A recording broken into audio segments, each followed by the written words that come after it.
നാസയുടെ പുതിയ associate അഡ്മിനിസ്ട്രേറ്ററായി Indian American പൗരൻ അമിത് ഛത്രിയെ നിയമിച്ചു. സെപ്റ്റംബർ 3-ന് നാസയുടെ ആക്ടിംഗ് അഡ്മിനിസ്ട്രേറ്റർ ഷോൺ പി ഡഫിയാണ് പ്രഖ്യാപനം നടത്തിയത്.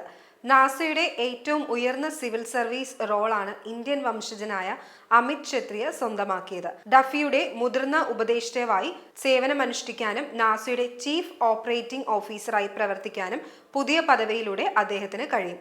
നാസയുടെ 10 സെന്റർ ഡയറക്ടർമാരെയും വാഷിംഗ്ടണിലെ നാസ ആസ്ഥാനത്ത് മിഷൻ ഡയറക്ടറേറ്റ് അസോസിയേറ്റ് അഡ്മിനിസ്ട്രേറ്റർമാരെയും അദ്ദേഹം നയിക്കും. ഇനി ആരാണ് അമിത് ഛത്രി എന്ന് നോക്കാം. അമിത് ഛത്രിയുടെ മാതാപിതാക്കൾ ഇന്ത്യക്കാരാണ്. അദ്ദേഹം ജനിച്ചതും പഠിച്ചതും വളർന്നതുമെല്ലാം US-ലാണ്. കാലിഫോർണിയയിലെ പസഡനയിലുള്ള കാലിഫോർണിയ ഇൻസ്റ്റിറ്റ്യൂട്ട് ഓഫ് ടെക്നോളജിയിൽ നിന്ന് ഗണിതശാസ്ത്രത്തിൽ ബാച്ചിലർ ഓഫ് സയൻസും ഓസ്റ്റിനിലെ ടെക്സസ് യൂണിവേഴ്സിറ്റിയിൽ നിന്നും ഗണിതശാസ്ത്രത്തിൽ മാസ്റ്റർ ഓഫ് ആർട്സും നേടിയിട്ടുണ്ട്. 50ാമത് ബഹിരാകാശ നിലയ പര്യവേഷണത്തിന് നേതൃത്വം നൽകിയതിന് ഛത്രിയയ്ക്ക് നാസയുടെ ഔട്ട്സ്റ്റാൻഡിംഗ് ലീഡർഷിപ്പ് മെഡൽ ലഭിച്ചിരുന്നു.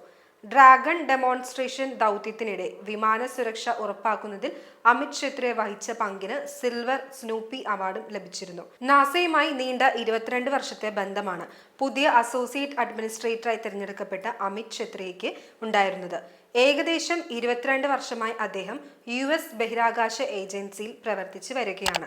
എക്സ്പ്ലോറേഷൻ സിസ്റ്റംസ് ഡെവലപ്മെന്റ് മിഷൻ ഡയറക്ടറേറ്റിൽ മൂൺ ടു മാർസ് പ്രോഗ്രാമിന്റെ ഡെപ്യൂട്ടി അസോസിയേറ്റ് അഡ്മിനിസ്ട്രേറ്ററായി സേവനമനുഷ്ഠിച്ചു വരികയായിരുന്നു അദ്ദേഹം. ചന്ദ്രനിലേക്കും ചൊവ്വയിലേക്കുമുള്ള മനുഷ്യ ദൗത്യങ്ങൾക്കായുള്ള പദ്ധതികൾ ആസൂത്രണം ചെയ്തിരുന്നത് അമിത് ആയിരുന്നു. ആർടെമിസ് ഉൾപ്പെടെയുള്ള ദൗത്യങ്ങളിൽ അദ്ദേഹത്തിന്റെ പങ്ക് വളരെ വലുതായിരുന്നു. 2003-ൽ സോഫ്റ്റ്വെയർ എഞ്ചിനീയറായി ആരംഭിച്ച നാസയിലെ കരിയർ പിന്നീട് robotics engineer, space craft operator എന്നീ നിലകളിലേക്ക് ഉയരുകയായിരുന്നു. പ്രധാനമായും അന്താരാഷ്ട്ര ബഹിരാകാശ നിലയത്തിന്റെ റോബോട്ടിക് അസംബ്ലിയിലാണ് ശ്രദ്ധ കേന്ദ്രീകരിച്ചത്.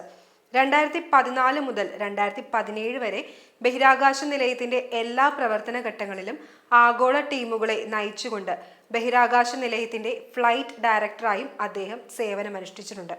2017 മുതൽ 2021 വരെ ബഹിരാകാശ നിലയത്തിന്റെ ഓഫീസിന്റെ ഡെപ്യൂട്ടിയും തുടർന്ന് ആക്ടിംഗ് മാനേജറുമായി സേവനമനുഷ്ഠിച്ചിട്ടുണ്ട്.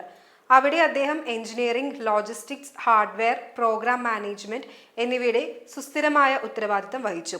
2021-ൽ ആർടെമിസ് 1 ദൗത്യത്തിൽ മനുഷ്യരെ ചന്ദ്രനിലേക്ക് കൊണ്ടുപോകുവാൻ രൂപകൽപ്പന ചെയ്ത ബഹിരാകാശ പേടകം തിരികെ നൽകുന്നതിൽ പ്രധാന പങ്കുവഹിച്ചു. പിന്നീട് എക്സ്പ്ലോറേഷൻ സിസ്റ്റംസ് ഡെവലപ്മെന്റ് മിഷൻ ഡയറക്ടറേറ്റിന്റെ അസിസ്റ്റന്റ് ഡെപ്യൂട്ടി അസോസിയേറ്റീവ് അഡ്മിനിസ്ട്രേറ്ററായി നാസ ആസ്ഥാനത്ത് അദ്ദേഹത്തെ നിയമിച്ചു.